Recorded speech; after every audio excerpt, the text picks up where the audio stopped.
ప్రభు అయిన యేసుక్రీస్తు నామములో మీకు అందరికీ వందనాలండి. చాలా సంతోషం. తిమోతి పత్రిక మొట్టమొదటి పత్రికని మనం ధ్యానం చేస్తున్నాం. ఏ ఉద్దేశంతో ధ్యానం చేస్తున్నామో ముందు ఆ ఉద్దేశాన్ని మనం ఎరిగి ఉండాలి. అంటే మనం ఏ వ్యూలో ధ్యానం చేస్తున్నాం, అందులో కౌన్సిలింగ్ గైడెన్స్లో ధ్యానం చేస్తున్నాం.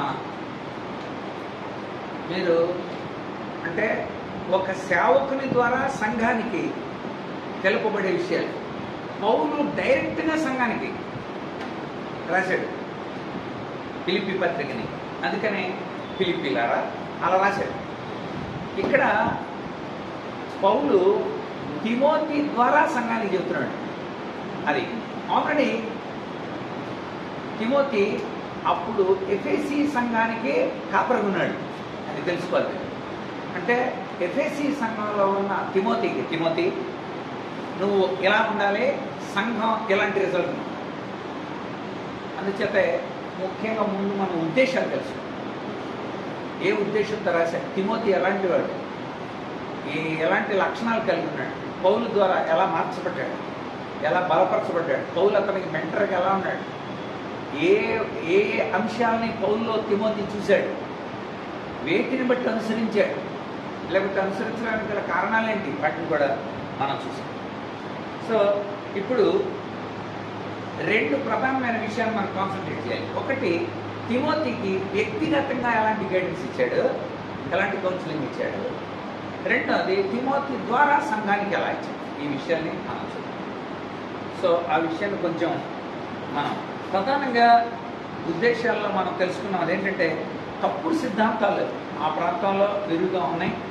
వాటిని కూడా తీసేయడానికి కోసం, అంతేకాకుండా ఒక బలీయమైన దేవుని యొక్క ఉన్నతమైన ఆలోచనల్ని అతనిలో ఉంచి అతన్ని బలపరచడానికి పౌలు చేసిన అద్భుతమైన పంపిన ఈ లెటర్ చాలా కీలకం. ఇందులో మందను ఎలా కాయాలి మనం నోట్ చేసాం. క్రైస్తవ యొక్క మూల పాఠాలు ఏంటి అది నోట్ చేసాం. తర్వాత సంఘం యొక్క క్రమం ఎలా ఉంటుంది అది నోట్ చేసాం. నాలుగోది, వ్యక్తిగత జీవిత విలువలు. దీన్ని మనం ఈరోజు కాన్సన్ట్రేట్ చేద్దాం. వ్యక్తిగత విలువలు. తిమోతి మొదటి పత్రిక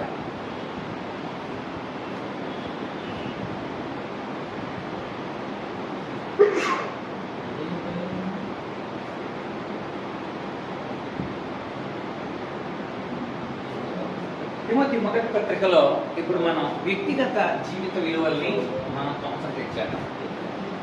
వ్యక్తిగత జీవిత విలువల్ని ఎలా ఇచ్చారు, ఇది కూడా ఉద్దేశాల్లో ఒకటి.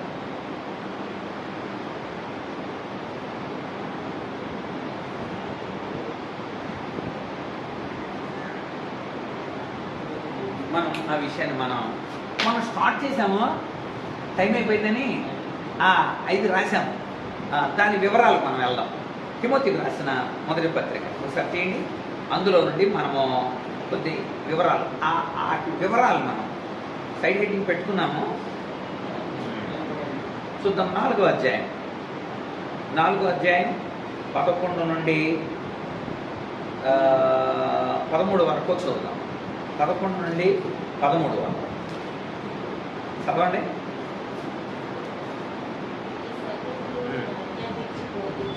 బోధించు.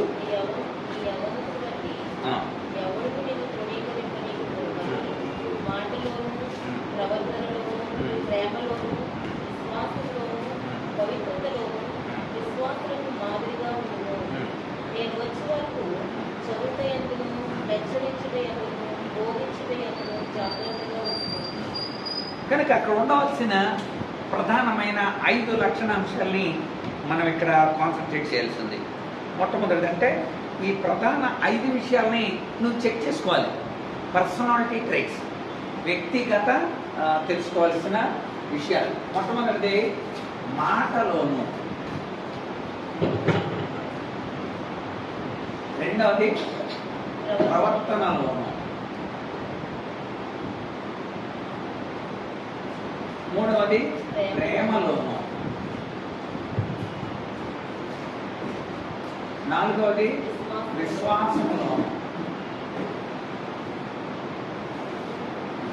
ఐదవది పవిత్రతలో.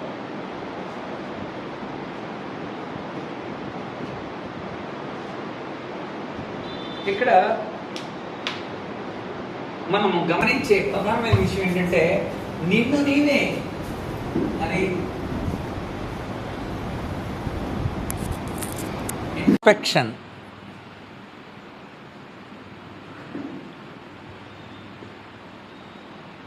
ఆత్మ పరిశీలన, అంతరీక్షణ, సైకాలజీ పదం ఇది.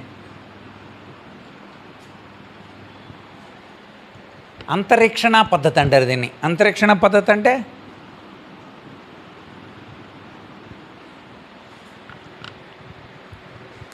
లోపల చూసుకోవడం. ఇంట్రా అంటే లోపలికి, స్పెక్టేషన్ అంటే చూసుకోవడం. ఒకసారి లోపలికి చూసుకో, నువ్వు ఎలా ఉన్నావో అంటే సంఘానికి చెప్పే దైవజనుడా నీవైతే అని మొదలు పెడతాడు. దైవజనుడు అనే పదం పెట్టాడు తిమోతికి. నా కుమారుడు అయిన తిమోతి దైవజనుడు అని ఎందుకన్నాడు? నువ్వు సంఘం ముందు ఒక దేవుని యొక్క జనాంగంగా నిలబడినప్పుడు నీవు ఇంట్రాస్పెక్ట్ చేసుకోవాల్సిన విషయాలు. అందుకని అక్కడ ఆ పదాన్ని ఎలా వాడాడో మనం చదివితే ఆ పద సంబోధన చూడండి. అక్కడ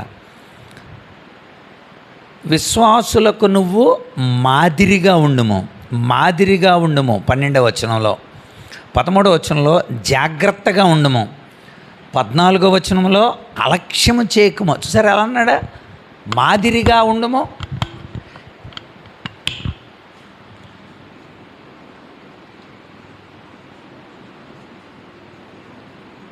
జాగ్రత్తగా ఉండు. సో నువ్వు మాదిరిగా ఉండాలంటే వీటిని నువ్వు అసెస్ చేయాలి, నువ్వు వీటిని ఇంట్రాస్పెక్ట్ చేసుకోవాలి, నువ్వు జాగ్రత్తగా చూసుకోవాలి, నిన్ను నీవే చూసుకోవాలి. ఆ పై వచనంలో కూడా మాట్లాడతాడు, నీకు నీవే సాధన చేసుకోవాలి. కనుక తర్వాత నీకు నీవే సాధన చేసుకో. పైన ఒక్కసారి ఆ పదాన్ని మనం చూస్తే శరీర సంబంధమైన సాధకం కొంచెం మట్టుకి ప్రయోజనకరం. ఇలా చెబుతూ కొంచెం కిందకి వెళ్ళండి. నీ అభివృద్ధి అందరికీ కనబడు నిమిత్తం వీటిని మనస్కరించు, వీటి యందు సాధకం చేసుకో.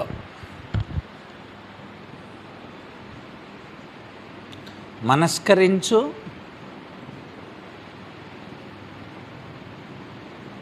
సాధకం చేసుకో. సరే అంటే ఏంటి? ఇంకోటి అంటాడు, నిన్ను గురించి నీ బోధన గురించి జాగ్రత్త ఉండుము, వీటిలో నిలకడగా ఉండుము, నీవిలాగు చేసి నిన్ను నీ బోధ వినువారిని రక్షించుకుందు. That is the result. ఏంటండి ఇలా చేయటం వలన నిన్ను నీవు కాపాడుకోగలుగుతావు. రిజల్ట్ ఏంటి? దాని యొక్క రిజల్ట్ చెప్తున్నాడు. నువ్వు ఇలా చేస్తే ఒకటి నిన్ను, రెండవది నీ మాటలు వినేవాళ్ళని, నిన్నును నీ బోధ వినువారిని.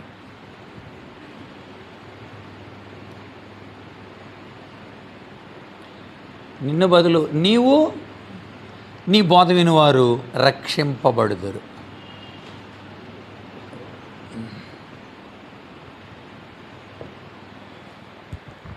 బాబా మోసాలు చెప్పబడుతున్నప్పుడు బయటికి చెప్పబడుతున్నాడు, బాబాకి శిష్యులు ఎలా అయ్యారా మీరు అని అడుగుతున్నారంట చాలామంది బాబా శిష్యుల్ని.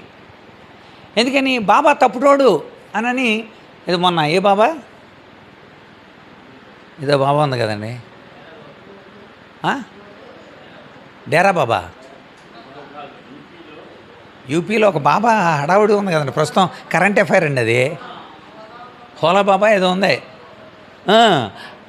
ఆ బాబాకి మీరు ఎలా శిష్యులు అయ్యారని అడుగుతున్నారంట. ఎందుకని? ఆయన యొక్క సంఘటనలన్నీ బయటకు వస్తుంటాయి కదా. ఒకవేళ అలా కనుక ఇంట్రాస్పెక్టేషన్ లేకపోతే నీవు నీ బోధ వినివారు రక్షింపబడరు. నువ్వు కనుక అలా ఇంట్రాస్పెక్ట్ చేసుకుంటే నువ్వు రక్షింపబడతావు, నీ బోధ వినేవారు కూడా రక్షింపబడతారు. అది అద్భుతమైన విషయం. అంచేత దాని రిజల్ట్ ఇది. అంచేత మనం వీటిలో జాగ్రత్తగా ఉండాలి. ఈ 5టికి సంబంధించిన కొన్ని విషయాలని నేను మీతో ముచ్చటిస్తాను. ఈ 5 మాటలు అంటే ఎలాంటి మాటలు వాడాలి, ఎలాంటి మాటలు వాడకూడదో, నీ ప్రవర్తనలోని ఎలాంటి ప్రవర్తన కలిగి ఉండాలి, ప్రేమ ఎలాంటి ప్రేమ కలిగి ఉండాలి, విశ్వాసం. ఇక్కడ మీరు ఈ అనాలిసిస్లో మీరు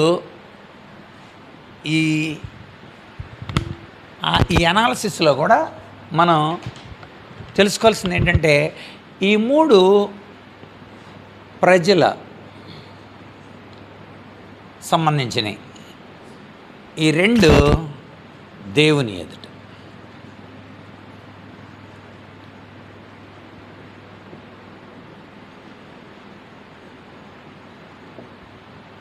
అది సో ప్రజల ఎదుట ఉన్నప్పుడు నీ మాట ఎలా ఉంది, నీ ప్రవర్తన ఎలా ఉంది, నీ ప్రేమ ఎలా ఉందో ప్రజలు గుర్తించగలగాలి.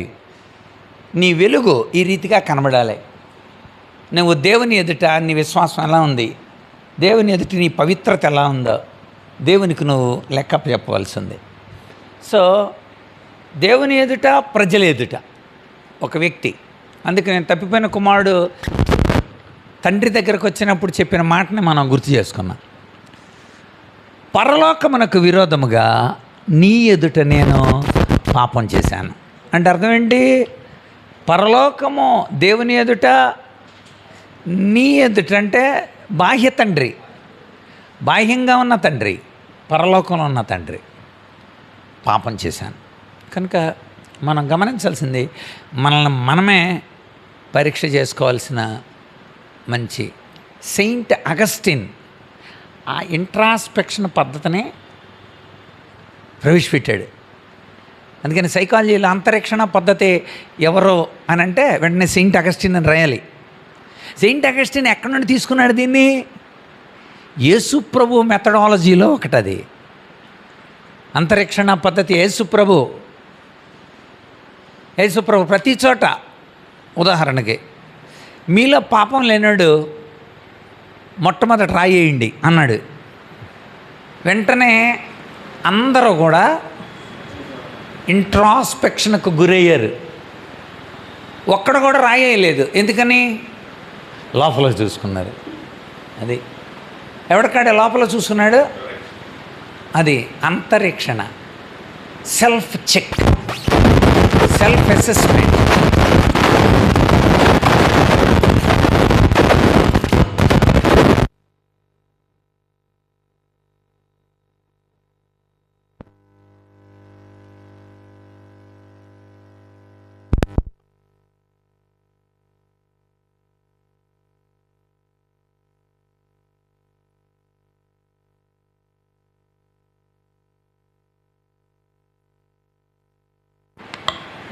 ఓకే. సో కనుక ఈ ఇంట్రాస్పెక్షన్ ఇది అందరికీ అవసరమే. నిన్ను నీవే జాగ్రత్తగా చూసి నిన్ను నీవే కనపరుచుకో. కనుక నీకు నీవే సాధకం చేసుకో. అంటే మనమే ఈ భక్తిని సాధకం చేసుకోవాల్సిన అవసరం ఉంది. ఓకే, ఈ విషయాల్ని మనం చూద్దాం. 7వ వచనంలో అంటాడు నీకు నీవే అనే పదం 4:7 చూడండి, అక్కడ ఉంటుంది. అపవిత్రములైన ముసలమ్మ ముచ్చట్లను విసర్జించి దేవభక్తి విషయంలో నీకు నీవే సాధకం చేసుకో. అది నీకు నీవే దగ్గర 4:7 వేయండి, అప్పుడు మనకు అర్థం అవుతుంది. నీకు నీవే సాధన చేసుకో అంటే నువ్వు చూసుకొని నాకు ఇంగ్లీష్లో మార్కులు తక్కువైనాయి అనమాట, మేము దీన్ని డెవలప్ అవ్వాలి. కొంతమంది దైవజనులు చూస్తున్నప్పుడు వాళ్ళు ఇచ్చే సంఘ చరిత్ర చదువుతున్నాం. మనం సంఘ చరిత్రలో కొంచెం పూర్వన్నాం, ఇంకా సంఘ చరిత్ర తెలుసుకోవాలి. నీకు నువ్వే సాధన. కొంతమంది మిషనరీస్ని పరిచయం చేస్తున్నప్పుడు మన మిషనరీల గురించి ఇంకా మనం తెలుసుకోవాల్సిన అవసరం ఉంది. నీకు నువ్వే అసెస్మెంట్, సెల్ఫ్ అసెస్మెంట్ మనం చేసుకోవాలి. అందులో ప్రధానమైన ఈ 5 విషయాలు. మొట్టమొదటిది మాటలో.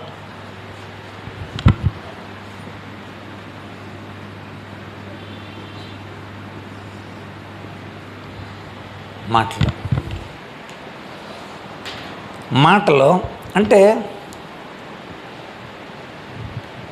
ఈ పదాన్ని ఎందుకు వాడాడంటే ప్రజలకి మనకి మధ్య ఉండే ఒక అద్భుతమైన సంబంధం ఏంటి?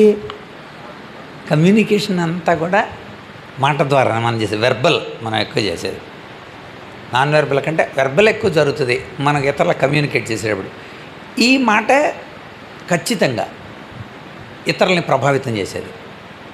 అందుచేతనే పౌలు మేము ఎలా మాట్లాడామంటే అన్నాడు అక్కడ తెస్సలోనికీయులకు రాసిన మొదటి పత్రికలో, మేము ఇతరులతో కమ్యూనికేట్ చేసేటప్పుడు మేము ఎలాంటి మాటలు వాడాము అని అక్కడ చెప్పాడు. అక్కడ చూడండి, అక్కడ 2వ అధ్యాయం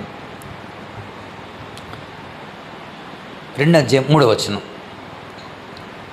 2 తెస్సలోనికీ మొదటి పత్రిక 2వ అధ్యాయం 3వ వచనం అండి.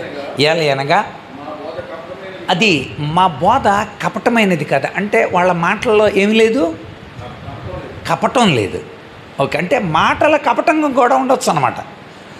కపటమైన మాటలు, కపటం. అందుచేత మా మాటలు అపవిత్రమైన మాటలను మేము వాడలేదు. మా మాటల్లో మోసం లేదు, అసలు ఏమీ లేదో చెప్తున్నాడు తిమోతి. మాట విషయంలో చాలా జాగ్రత్తగా ఉండి. అంటే చాలామంది లోకంలో మాయ మాటలు చెప్పి మోసాలు చేసి పదార్థాలని, వస్తువుల్ని, మనుషుల్ని, లేకపోతే బొమ్మల్ని, ప్రతిమల్ని, వీటన్నిటిని ఇమేజెస్ని విశ్వాసంలో పెట్టేశారు. అంటే వాళ్ళ విశ్వాసాన్ని పక్క తప్పించేశారు. నూనెల మీద, వస్త్రాల మీద, కోడిగుడ్ల మీద, లేకపోతే గొడుగుల మీద, చాపల మీద, లేకపోతే ఇమేజెస్, కొన్ని బొమ్మల మీద, మట్టి మీద. మన 125 మంది చచ్చిపోయింది దేనికి?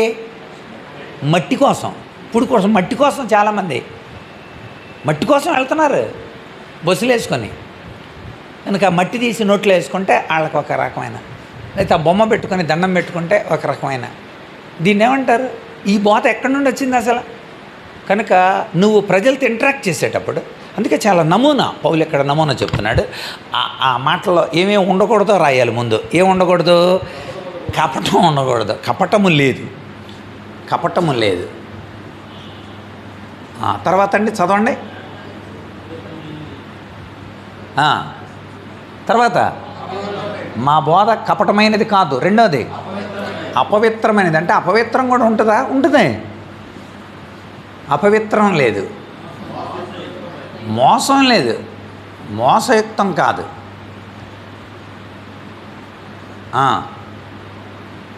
అపవిత్రం కాదు, కపటం కాదు, మోసయుక్తం కాదు.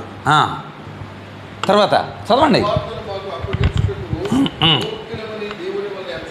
ఎంచబడిన వారమై ఆగండి. ఇక్కడ అది కూడా ఉండాలి. మనుషులను సంతోషపెట్టేవారం కాదు.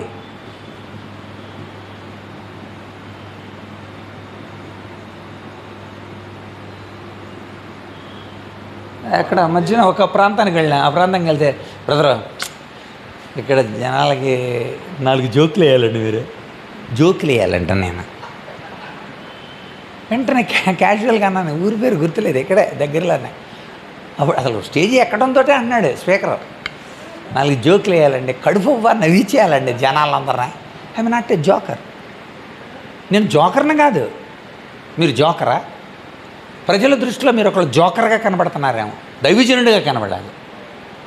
అర్థమైంది? యేసుప్రభు ఉపమానాలు చెప్పాడు, కానీ ప్రజలు కడుపుబ్బా నవ్వాలని, లేకపోతే వాళ్ళని ఆనందింపజేసి చప్పట్లు కొట్టించేయాలని, అమ్మో నిజంగా ఆయన ఎక్కితేనండి కడుపు పగిలిపోద్దండి అని అనిపించుకోవటానికి యేసుప్రభు ఎక్కడ ప్రయత్నం చేయలేదు. పౌలు కానీ ఈ దైవభక్తులు ఎక్కడెవ్వరో కూడా అలాంటి చేయలేదు.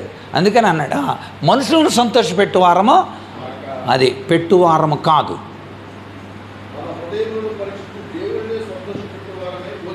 అది పాజిటివ్ రాయాలి. ఇక్కడ ఇదంతా నెగిటివ్.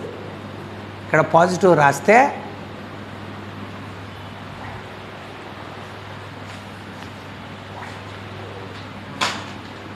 దేవుణ్ణి సంతోషపెట్టేవారు,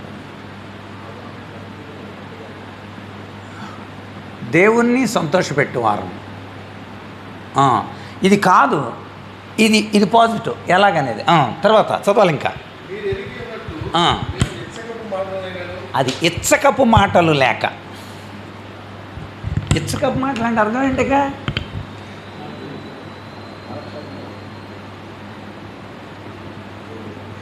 తమ ఇష్టం వచ్చినట్లు ఇచ్చకపు మాటలు కాక.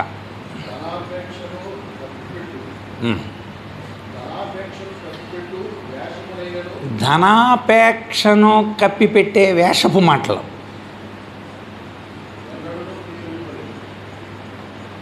ధనాపేక్షను కప్పిపెట్టే వేషం అంటే అర్థం ఏంటి?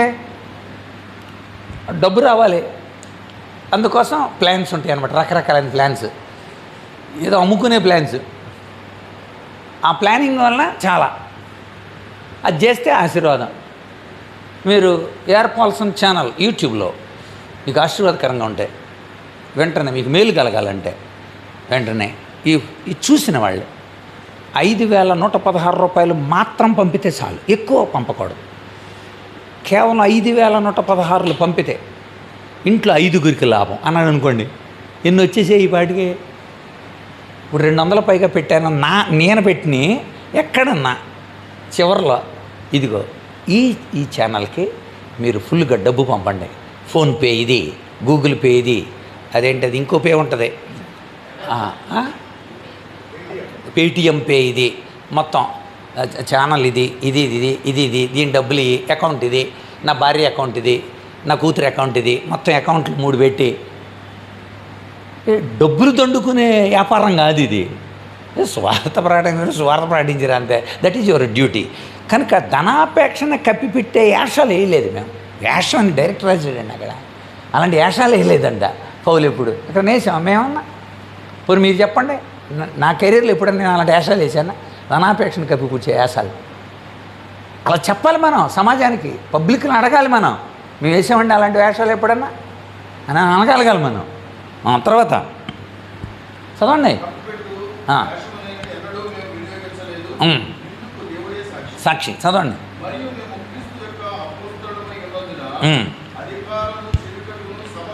అధికారం చేయలేదు, అధికారం చెలాయించలేదు. చదవండి.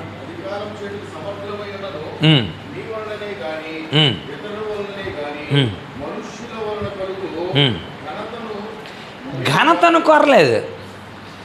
ఏంట్రా అటోకిద్దరు ఇటోకిద్దరు నిలబడి ముందోకిద్దరు కొంచెం చక్కగా అలా నడవండిరా, ఇలా నడుస్తూ ఉంటే పాల్సన్ గారు వస్తారనమాట. అలా ఉండండిరా, ఆడికి మీ సూట్లు నేను కొనిస్తానులేరా, పక్కన సూట్లు నేను ఇగో సన్మానానికి కావాల్సిన డబ్బులని నేను ఇస్తాను, ఆయన సన్మానం చేయవా నాకు. కానీ సన్మానానికి ఏనే డబ్బులు ఇచ్చి రాజరాజ గంభీర విక్రమార్క గయంత్ర మోక్ష వరప్రసాద బృందావన అతల వేతల సోతల ధర అని చప్పట్లు కొట్టాలన్నమాట ఆడు భట్రాజులాగా. అలాగంటే డ్రమ్ములు డ్రమ్ములు కొట్టేవాళ్ళు కొంతమంది, నూనె రాసేవాళ్ళు కొంతమంది, స్ప్రేలు కొట్టేవాళ్ళు కొంతమంది.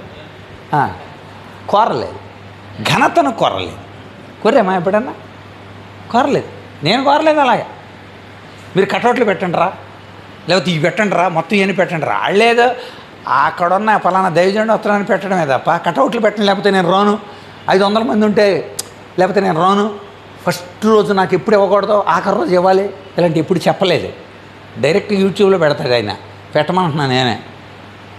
మొన్న ఆయన చెప్తున్నారు, బ్రదర్ కొంచెం చిన్న ప్రాబ్లం ఉంది, నేను 15వ తారీఖు ఆఖరి రోజు వస్తానంటే, ఆఖరి రోజు ఆయన ఊరుకుంటలేదండి, నేను ఆఖరి రోజే ఉంటా, ముందు రోజు రాను అన్నాడు.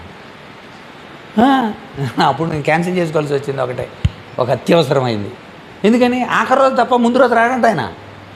అంటే ఆఖరి రోజు జనం ఎక్కువ వస్తారని. ఘనతను కోరలేదు. మనుషుల కోసమనో మనీ కోసం కాదు బతికేది. తర్వాత ఘనతను కోరలేదు.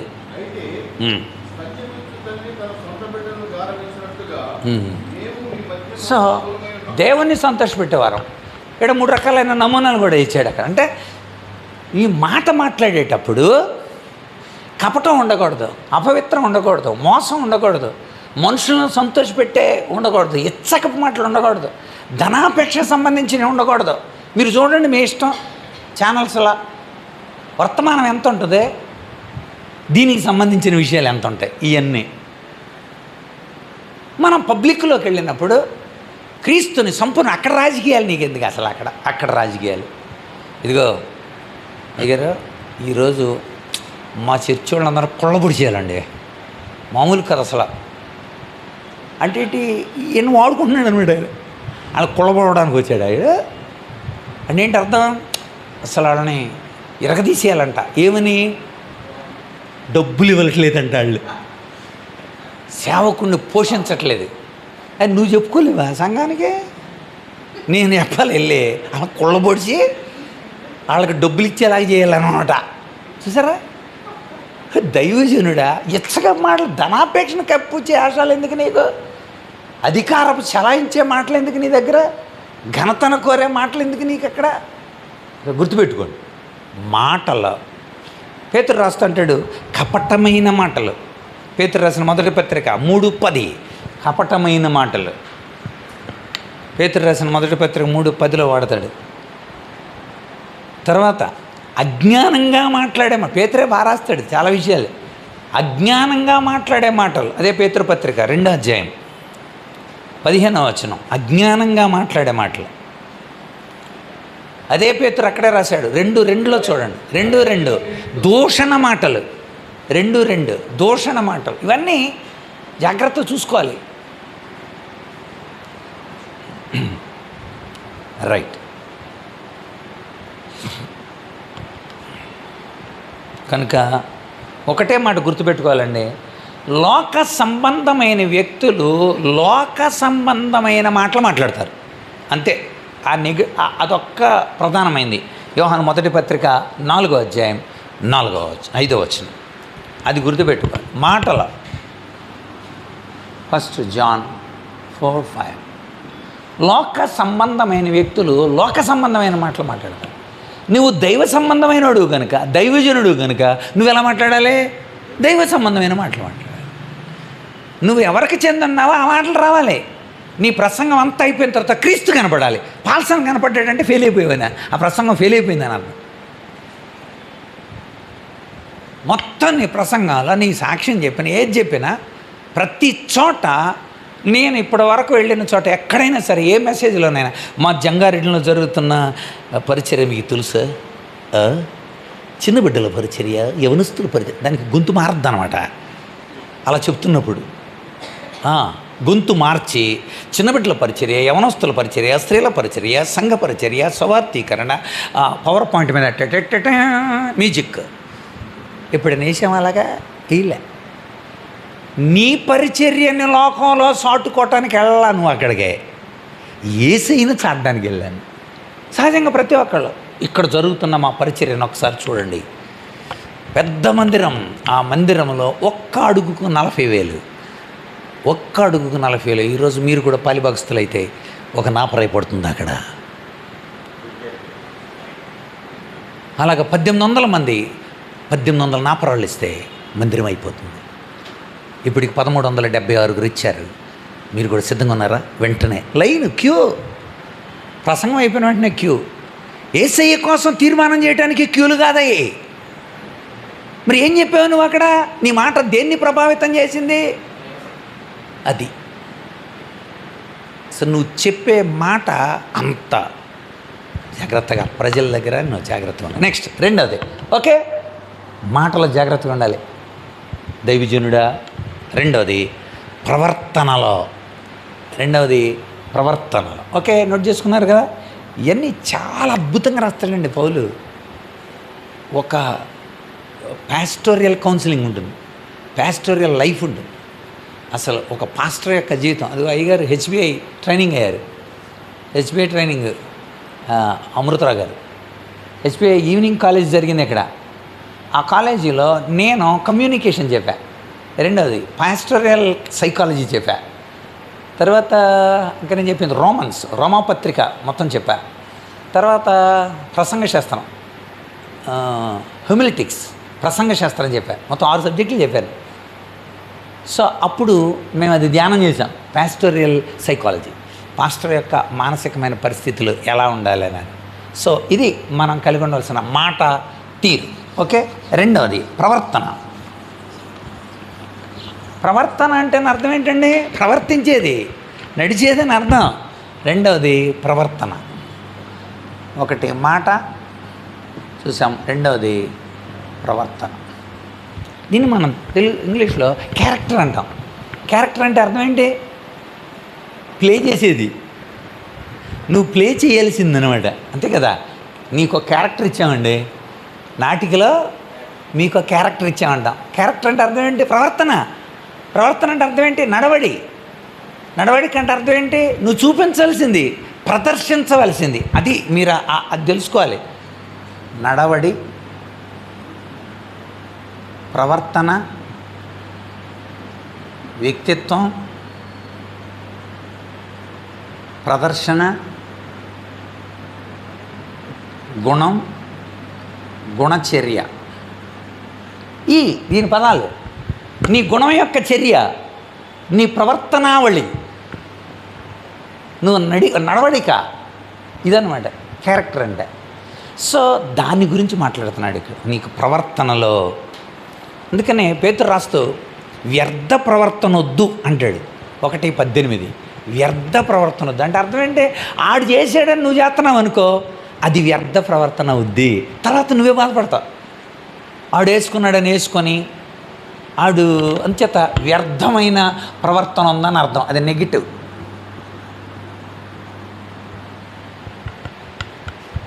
తమ యొక్క ప్రవర్తన వ్యర్థ ప్రవర్తన అంటే ఉపయోగం లేకుండా ప్రవర్తిస్తారన్నమాట. వాళ్ళు అలా చేయటం వల్ల ఏం లేదు, ఉపయోగం ఏమీ లేదు, కానీ వాళ్ళ ప్రవర్తన అలా ఉంది. వ్యర్థ ప్రవర్తన అనుసరించి అనే పదం.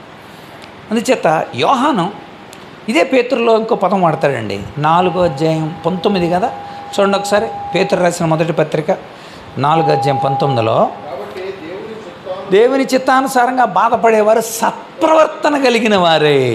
సత్య ప్రవర్తన. యోహాను కూడా తన పత్రికలు ఈ పదాన్ని ఎక్కువసార్లు వాడతాడు. గాయు, నువ్వు సత్య ప్రవర్తన కలిగి ఉన్నావని నేను సంతోషిస్తున్నాను. నువ్వే కాదు, సంఘంలో ఉన్న వాళ్ళు కూడా చాలా సత్య ప్రవర్తనతో ఉన్నారని. అది కూడా మనం నోట్ చేసుకోవచ్చు. యోహాను 3వ పత్రిక అక్కడ ఉంటుంది చూడండి, 3వ వచనం. నువ్వు సత్యమును అనుసరించి నడుస్తున్నావు, సహోదరులు కూడా వచ్చి నీ సత్య ప్రవర్తన గురించి సాక్ష్యం చెప్పగా. సత్య ప్రవర్తన కనుక సత్య ప్రవర్తన అంటే సత్యాన్ని అనుసరించి నడవడం. సత్యం ఎవరో? మన ప్రభు అయిన యేసుక్రీస్తు. కనుక సత్య ప్రవర్తన.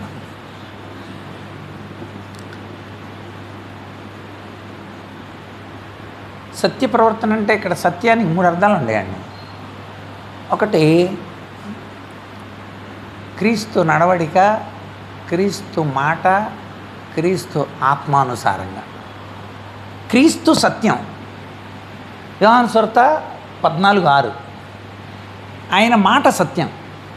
యోహాను సువార్త 17:17. ఆయన ఆత్మ సత్యం. యోహాను సువార్త 16:8. యోహాను 14:6, 17:17, 16:8. ఇప్పుడు ఆలోచించండి. సత్య ప్రవర్తన అన్నాడంటే అర్థం ఏంటంటే క్రీస్తును పోలి నడవడం, క్రీస్తు వాక్కును అనుసరించి నడవడం, క్రీస్తు ఆత్మ ద్వారా నడవడం. అది సత్య ప్రవర్తన అనుసరించి. సత్యం యేసుప్రభు, సత్యం ఆయన మాట, సత్యం ఆయన ఆత్మ. సత్యస్వరూపి అయిన ఆత్మ వచ్చినప్పుడు మిమ్మల్ని సర్వసత్యములోనికి నడివేస్తాడు. సో సత్య ప్రవర్తన.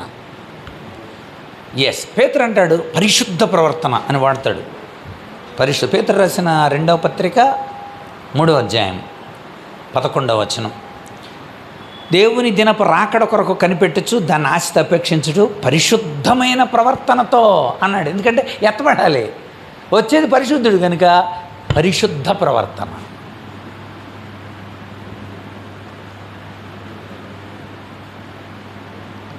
అందుకని యేసుప్రభు అన్నాడు పరిశుద్ధ ప్రవర్తన.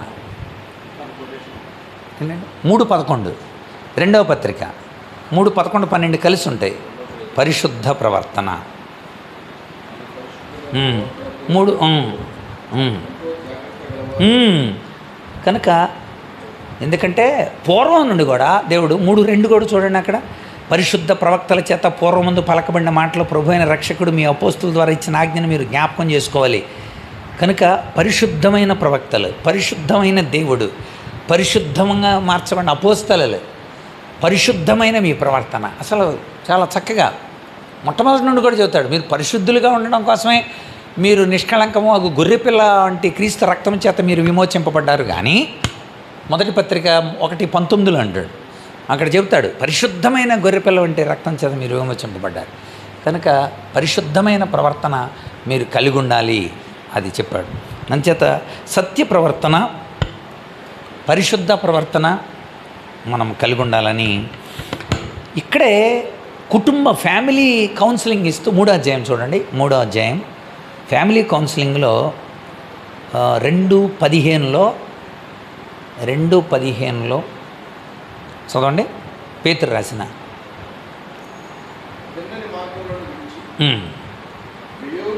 2:15 అండి. పేతురు రాసిన మొదటి పత్రిక. ఏలయనగా మీరిట్లు యుక్త ప్రవర్తన కలిగిన వారై. యుక్త ప్రవర్తన అంటే అర్థం ఏంటంటే యోగ్యమైన ప్రవర్తన. ఆ పక్కన 3వ అధ్యాయంలో కూడా అదే పదం వాడతాడు చూడండి. 3వ అధ్యాయం 6వ వచనం. 3వ అధ్యాయం 13 చదవండి పండి, లేకపోతే 3:13. 3:13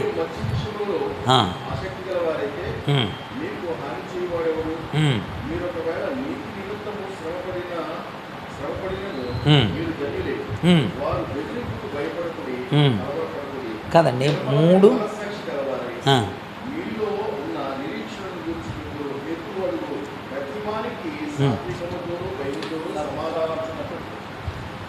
చూడండి, మీరు ఇక్కడ మనం కాంటెంట్ను బేస్ చేసుకొని చూడాలండి. 3 కాదండి, యోగ్య ప్రవర్తన. సో ఇక్కడ యోగ్యముగా కొంచెం 3:6లో మనం చూస్తాం. యోగ్యముగా నడుచుకొనొచ్చు అంటే యోగ్య ప్రవర్తన. అదే యుక్త ప్రవర్తన అని అర్థం. యుక్తముగా ప్రవర్తించడం. యుక్తముగా అంటే అర్థం ఏంటంటే సందర్భానుసారంగా యుక్తముగా ప్రవర్తన లేక యోగ్య ప్రవర్తన. 3:6 యోగ్యంగా నడుచుకోండి అని అక్కడ చెప్తూ ఉంటాడు.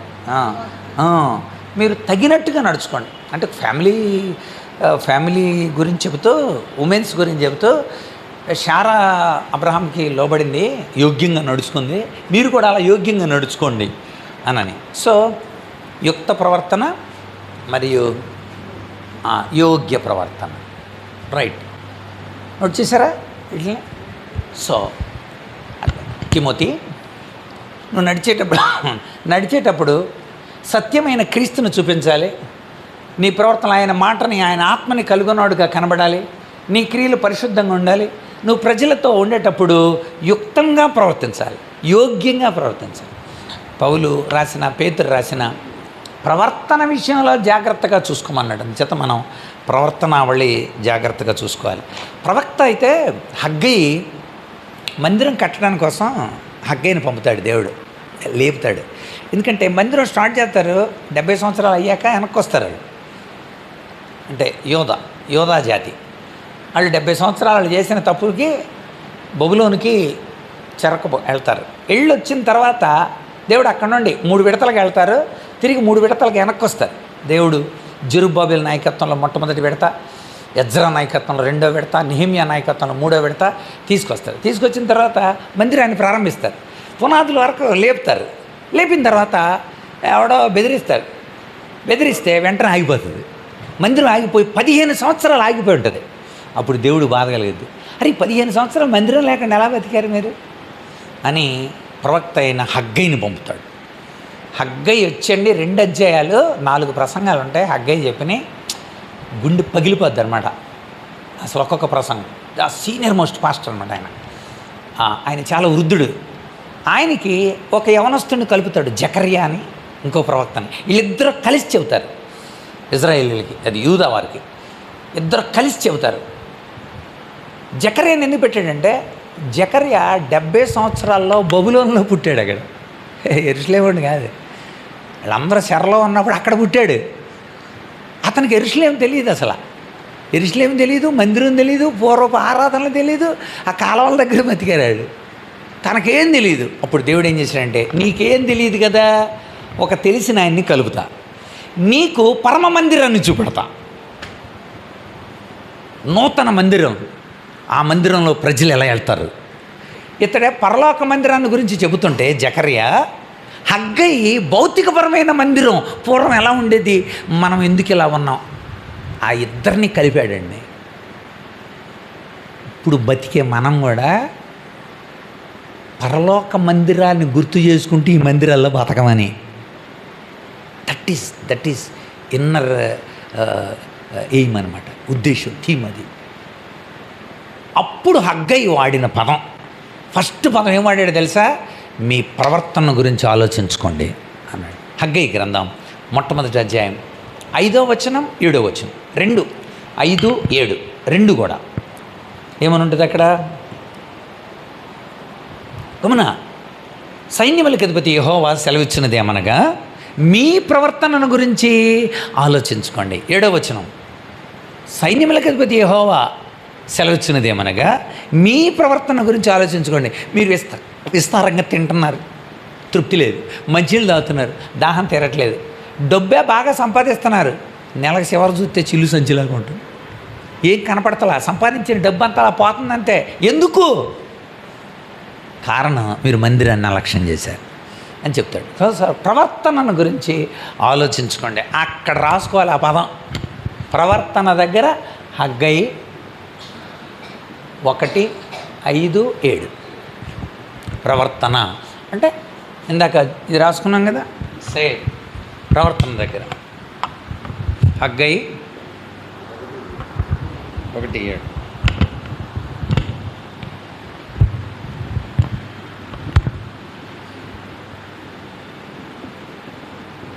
ఒకటి 5, 7. మూడవది ప్రేమలో, ఇది ఒకటి చెప్పి ముగిస్తా. ప్రేమ, ఇతరుల ఎడల నువ్వు కలిగి ఉండవలసిన ప్రేమ, అది చాలా ప్రాముఖ్యమైనది.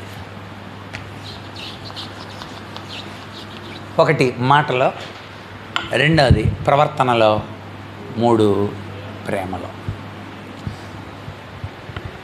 మనం స్వార్థ చెప్పాలంటే వాళ్ళని తిట్టి చెప్పలేము, వాళ్ళని ప్రేమించి చెప్పాలి.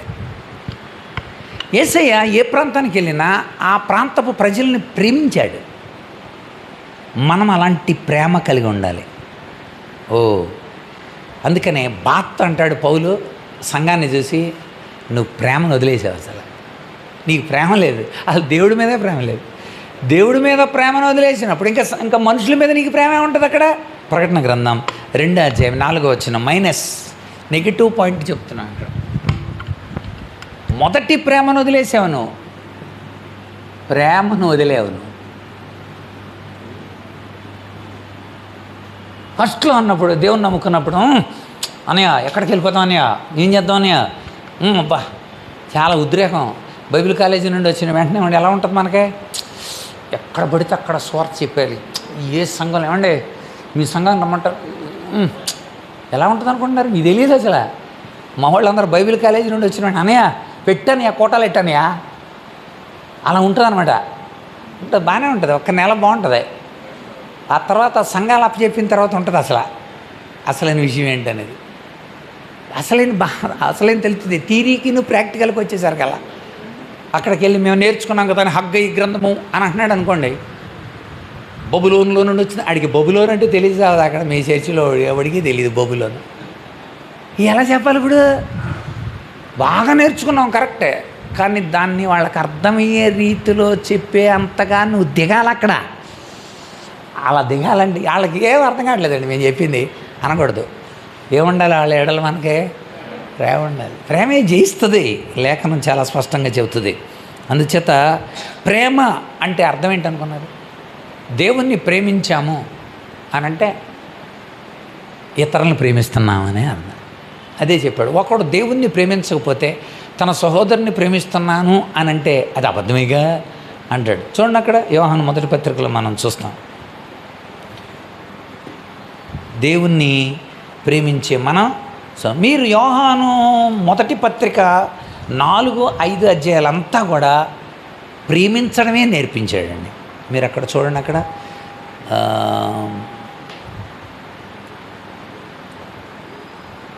3వ అధ్యాయం కూడా చూడండి. 3వ అధ్యాయం అక్కడ నుండి మొదలవుద్ది. 3వ అధ్యాయం 14 నుండి చదవండి. 3:14 మనం సహోదరులను ప్రేమిస్తున్నాం, మరణంలో నుండి సహోదరులను ప్రేమిస్తున్నాం కనుక మరణంలో నుండి జీవంలోనికి దాటామని. తర్వాత ప్రేమ లేనివాడు ఇంకా మరణంలోనే ఉన్నాడని అర్థమైందండి. ప్రేమ లేకపోతే మరణంలో ఉన్నామని అర్థం, ప్రేమిస్తే మరణంలో నుండి జీవంలోనికి దాటామని అర్థం.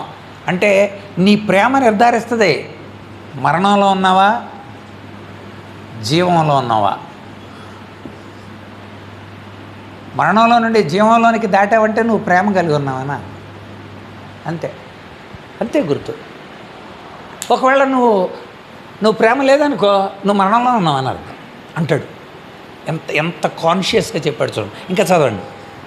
తన సహోదరుని ద్వేషించువాడు నరహంతకుడు. ప్రేమ లేకపోతే, ఇదే కనుక ప్రేమే లేకపోతే వాడు నరహంతకుడు అంట. నరహంతకుడు.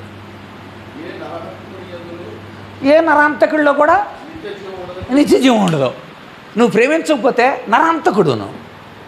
ఇలాంటి నరహంతకులకి నిత్యజీవం ఉండదు, జీవం లేదు. జీవం లేదు అడిగి నరహంతకుడికి. నువ్వు ప్రేమించకపోతే నరహంతకుడు సమానం. ప్రేమించినాడు ఏం చేస్తాడు, అడికి వెళ్ళి చెప్తాడు ప్రేమించలేకపోతున్నావు అన్నప్పుడు యేసుప్రభుని తలుసుకో అంటాడు. యేసు చదవండి. అది ఆయన మన నిమిత్తం ప్రాణం పెట్టాడు కనుక ప్రేమ ఎట్టితో తెలుసుకొని నువ్వు సహోదరులను ప్రేమించాలి. అంటే నువ్వు ప్రేమించడానికి మూల కారణం సిలువ. దీన్ని గుర్తు చేసుకుంటే నువ్వు ప్రేమిస్తావు.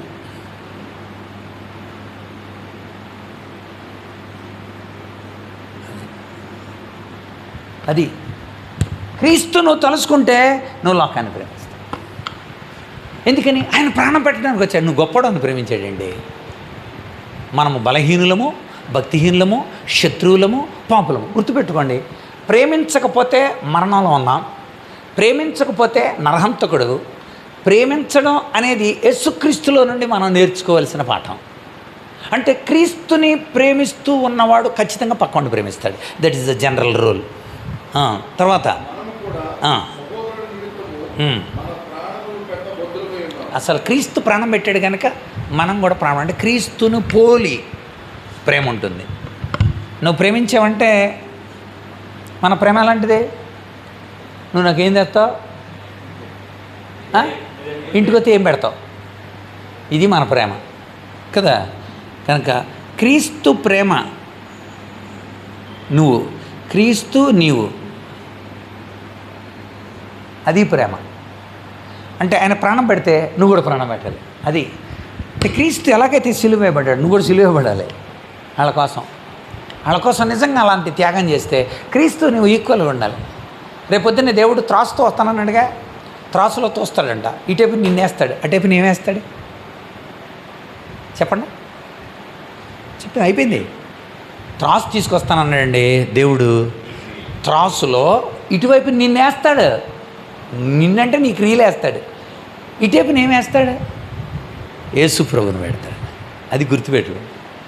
యేసుప్రభుని పెట్టినప్పుడు క్రీస్తుని పోలిన వారమైన తక్కువ వాడగా కనబడ్డావా, సెకండ్ బెంచీలు కూర్చున్నాను అంటాడు క్రీస్తు. అందుకనే ఎఫెసీ పత్రిక 4:15 అక్కడ ఇలా అంటాడు, సత్యం చెప్పుచు క్రీస్తు వలె ఉండుటకు మనం అన్ని విషయంలో ఎదుగుదాము. ఎవరు వలె ఉండుటకు? కనుక మీరు ప్రేమించాలి. ఎదట ప్రేమిస్తే స్వార్థ జీవితం అండి. చదవండి అక్కడే ఫుల్.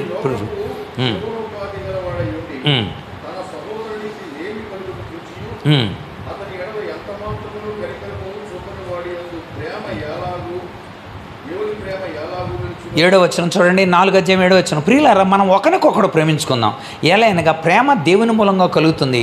ప్రేమించు ప్రతివాడు దేవుని మూలముగా పుట్టినవాడు, దేవుని ఎరిగినవాడు. ఓహో, ఓకే. ఇక్కడ మళ్ళీ ఇంకో పాయింట్ చదువుతున్నాడు. ఇక్కడ ప్రేమించకపోతే నరహంతకుడు, ప్రేమిస్తే చెప్పండి ప్రేమించినవాడు దేవుని కుమారుడు. దేవుని మూలంగా పుట్టినవాడు ఇంకో పదం వాడతాడు, అది దేవుని ఎరిగినవాడు.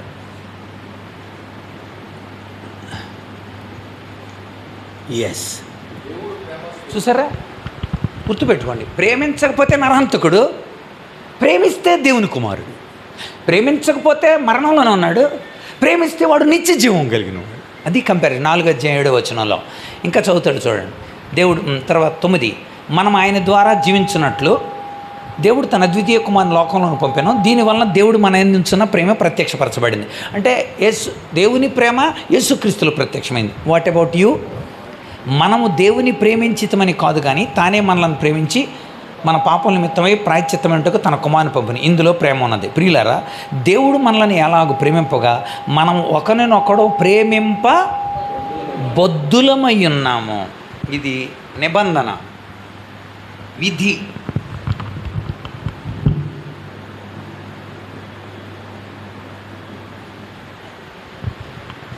యోహాన్ రాస్తాడు, మొదట అధ్యాయం చూడండి, ఇక్కడే మొదట అధ్యాయం చూడండి, మొదట అధ్యాయం 4వ లేకపోతే 8వ. మనము వెలుగులో 9వ, 2:9 అండి. నేను వెలుగులో ఉన్నానని చెప్పుకొనుచు తన సహోదరిని ద్వేషించుడువాడు ఇప్పటి వరకు చీకట్లోనే ఉన్నాడు. అర్థమైందండి?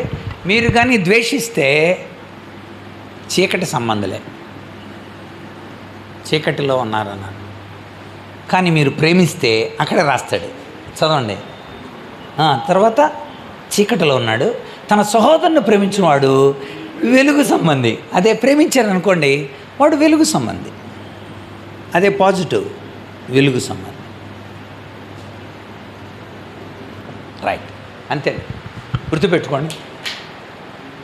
3వది, ప్రేమ కలిగి ఉండాలి ఇతరుల ఎడల. దేవుని ప్రేమించామని చెప్పుకుంటున్నాం. యేసయ్య అంటే నాకు చాలా ఇష్టం అండి, కరెక్టే. దేవుని ప్రేమిస్తున్నా నువ్వు నిజంగా ప్రేమను దేవుని నువ్వు ఇలా చేయట్లేదంటే దేవుని వదిలేవని అర్థం. ఇక్కడ వదిలింది ప్రేమను, వదిలింది దేవుని ప్రేమని. దేవుని ప్రేమను వదిలితే ఈ ప్రేమ ఉండదు. దేవుణ్ణి ప్రేమిస్తే ఇదంతా మార్పు చెందుతుంది. అదే, నువ్వు ఇతరులను ప్రేమించలేకపోతున్నావు అంటే నువ్వు మరణంలో ఉన్నావు. 2, ఇతరులను కనుక ప్రేమించకపోతే నువ్వు నరహంతకుడివి, నువ్వు జీవంలో లేవు. ఇతరుని సహోదరుని ప్రేమించకపోతే నువ్వు చీకట్లో ఉన్నావు. తర్వాత దేవుడును మాదిరిగా చేసుకొని నువ్వు ప్రేమించబద్దుడివై ఉన్నావు. యేసు ప్రభు ప్రేమించాడు కనుక మనం ప్రేమించాలి. యేసు ప్రభువుని పోలి ఉండాలంటే ఖచ్చితంగా ప్రేమ ఉండాలి నీలో. ప్రేమిస్తే దేవుని కుమారుడు, దేవుని ఎరిగినోడు అవుతావు. ప్రేమించడం అనేది ఒక విధి. ప్రేమించిన వారు వెలుగు సంబంధాలుగా ఉంటారు. అంత అద్భుతంగా రాశాడండి. కనుక గుర్తుపెట్టుకోండి 3 విషయాలు. ఈ 3 విషయాలు చూసాం. ఇది ఇతరుల ఎడల మన వైఖరి. అది ఇతరుల ఎడల మన వైఖరి.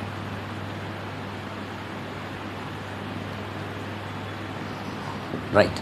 కనుక మనం ప్రజలను ప్రేమించి మాటలో, 2వది ప్రవర్తనలో, 3 ప్రేమలో మాదిరికరంగా మనం పరిచర్య చేయడానికి పరిశుద్ధాత్ముడు మనకందరికీ సహాయం అనుగ్రహించునుగాక. ఆమేన్. ప్రార్థన చేసుకుందామా? రైట్. మన మధ్యలో ఉన్న మరి జేమ్స్ అన్న ప్రార్థన చేసిన తర్వాత మనం రిఫ్రెష్మెంట్స్ తీసుకొని వెళ్ళండి. బిస్కెట్స్ తీసుకొచ్చారు, ప్యాకెట్స్.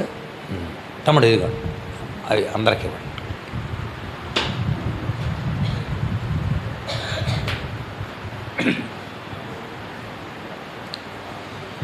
ప్రార్థన. ప్రేమగల తండ్రి, కృపగల దేవ, నీ పరిశుద్ధ నామమునకు స్తుతులు స్తోత్రములు.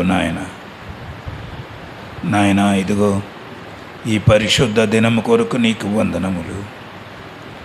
మేమందరము నాయన ఈ దినము నిన్ను ఆరాధించి స్తుతించి ఘనపరచుటకు మీరు మాకు అనుగ్రహించిన ఈ ప్రశస్తమైన దినము కొరకు నీకు వందనములు.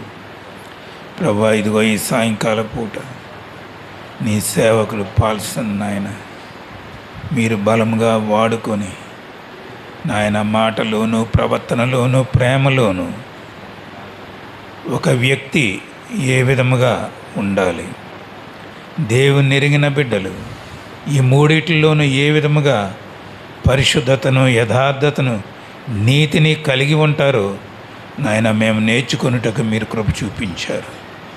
ప్రభా, నీ సేవకుని బలముగా వాడుకొంచున్నందుకు నీకు వందనములు. అనేక ప్రాంతాల్లో, అనేక జిల్లాల్లో నాయన నీ సేవకుని బలపరిచి ప్రభా శక్తివంతముగా నీ బిడ్డను వాడుకుంటున్న విధానమును బట్టి నీకు వందనములు. చేరి వచ్చిన ప్రతి బిడ్డను దీవించండి.